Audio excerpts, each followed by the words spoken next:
ulicama, prozivati one koji odlučuju, širiti informacije, potpisivati peticije, izravno djelovati. Mi pišemo pisma i letke. Naši glasovi se ne čuju, naši jasni i glasni glasovi su utišani, naši glasovi ne dopiru do naših, dakle do osoba u Palestini, naši glasovi ne zaustavljaju vatru i razaranje. Nastavit ćemo djelovati i nadati se. Dakle, ta priča, možda ću ovdje završiti jer je pjesma, oprostite, duga, dakle da ne uzurpiram vrijeme. Dakle, ta priča politika nade, dakle, jest politika stvaranja novih heterotopičnih mjesta i možda bi ja sada, obzirom da je riječ o graničnosti i o graničnim zonama, dakle i o graničnim zonama kao mjestu nove identifikacije, vam nešto rekla jednoj drugoj ženi.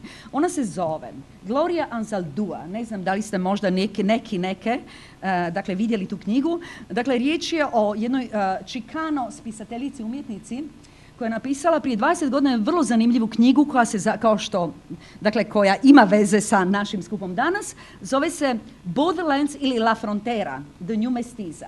Na neki način ona, dakle, zašto je ova knjiga danas aktualna? Upravo zato što, čini mi se, otvara sve ove dileme i tjeskobe i prijepore o kojima mi danas ovdje razgovaramo. Znači, pojam koji određuje njen život i njenu poziciju je mestiza, ako je metonimija i za graničnu zonu kao njenu identitetsku poziciju. Ako, recimo, feministička teoretičarka Rosi Braidotti, možda je neko od vas zna njeno ime, smatra da je radikalna nomadska epistemologija ključna za žensko bivanje i za ženski subjekt, onda Gloria Anzaldúa misli da je to mestiza, upravo mestiza. Što bi zapravo to bilo? Mestiza je paradigma za situaciju u kojoj je žena uvijek uhvaćena unutar neke binarne dihotomije, unutar binarnih opozicija, a tiče se i pitanja jezika, i seksualnog identiteta, i šamanske svijesti, pri čemu se zapravo, i ona tu jasno pokazuje, otvaraju mogućnosti iz marginalnih perspektiva. Dakle, nešto što je sve vrijeme smatrano nemogućim, a to je da pozicija marginalnosti na neki način, dakle, je pozicija, dakle, koja vas čini zakopanim, dakle, koja vam ne daje šansu, ona upravo pokazuje suprotno, da je upravo ta pluralnost njenih marginalnih pozicija njoj daje mogućnost da moć njene kritike, dakle da kritizira dominantnu kulturu, da kritizira sve dominantne kulture i moć njenog života, moć da se suprotstavi ljudskom pustošenju. O čemu se tu radi? Dakle, ova knjiga je zanimljiva zbog različitih graničnih zona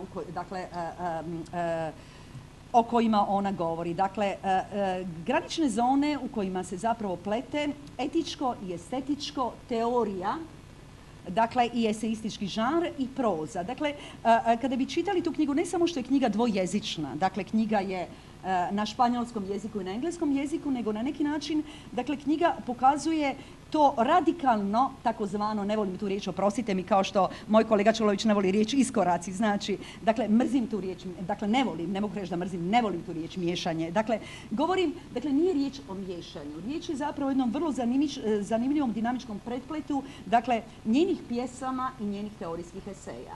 Dakle, i ono što ona hoće svojim životom i svojim teorijskim i životnim stavom. Ona zapravo pokazuje, dakle, da mi na neki način živimo sa različitim našim marginalnim identitetskim pozicijama, dakle, koje su nekad supostavljene, a nekad neizmjerljive. Dakle, ili nekad ih nije moguće do kraja izmiriti i pomiriti. Dakle, kao što bi Homi Baba rekao, dakle, postoji jedan ostatak.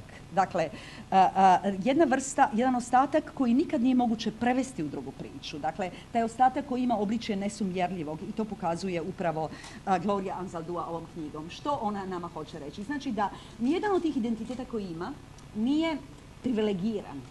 Dakle, i zbog toga nema šansu da bude manipuliran ni od politike, ni od teorije, ni od ideologije. Oni svi paralelno egzistiraju i svi oni određuju njen život, ja bih rekla njenu radikalnu etičku poziciju. Ja bih ovdje završila, hvala vam lijepa i ako bude mogućnosti možda ću još nešto reći unutar rasprave koja će sigurno slijediti. Hvala lijepo. Nema li našeg Fiumana Gigante Dešković Venju? Si tu? Ne? Dobro. Predlažem da još poslušamo Da, sad još ćemo jednog čovjeka našeg poslušati, direktora Narodnog pozorišta Sarajevskog i predsjednika pisaca, književnika Bosne i Hercegovine, pisca, režisera, jednog od tvoraca, uopće, rekao bih, sarajevskog teatarskog mita, pa i stvarnosti. Gradimir Gojer i političkog aktivista, dakako. Chi è? Gradimir Gojer, si chiama, direttore del Teatro Nazionale Bosniano. Zahvaljujući gospodinu Rakovcu i vodstvu ovoga foruma što me je pozvao, svima vama koji sjedite u ovom gledalištu želim prenijeti jedan lijep pozdrav iz Bosne i Hercegovine, jedan lijep pozdrav iz grada u kojem živim, iz Sarajeva. Izlaganje koje sam pripremio za ovu prigodu odnosi se naravno na zemlju u kojoj živim, na Bosnu i Hercegovinu, a zove se Limiti u glavama i njihovo slamanje, a u Bosni. Stvaralačka dimenzija kod tvoraca umjetničkih dijela u državi dejtonskog podrijetla, koja je od svoje prethodnice izgubila prefiks republika, nažalost opterećena je i dnevno političkom sadržajnošću, rijetke raznovrsnosti, ispunjene sve samim negativnim predznacima.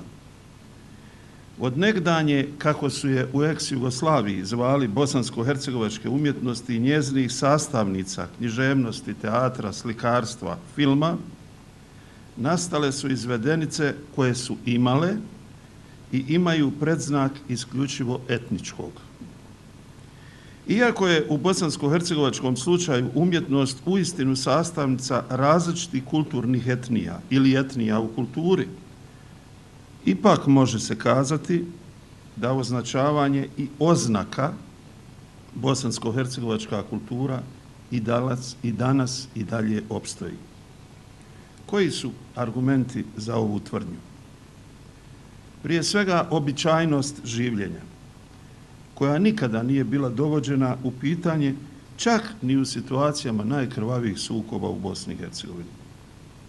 Jednostavno ovdje se živjelo i živi jednim određenim modelom koji je koliko kontinentalno, toliko i mediteranski određen.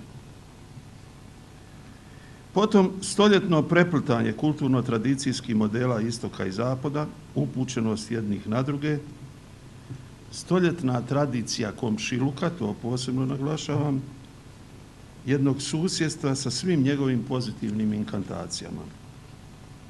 A onda uvjetovanost opstanka jednih drugima, upućenost jednih na druge u vršenju najosnovnijih, gotovo bi kazao banalnih životnih poslova.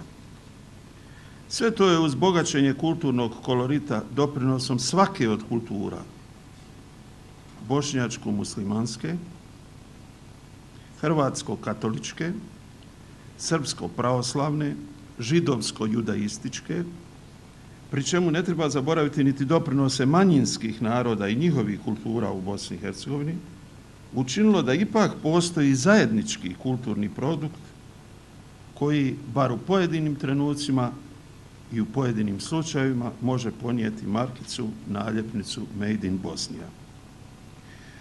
O ovoj temi ne bih niti zborio da ne postoje evidentne limitnosti u svim pokušajima stvaranja bosansko-hercegovačkog kulturnog obrasca.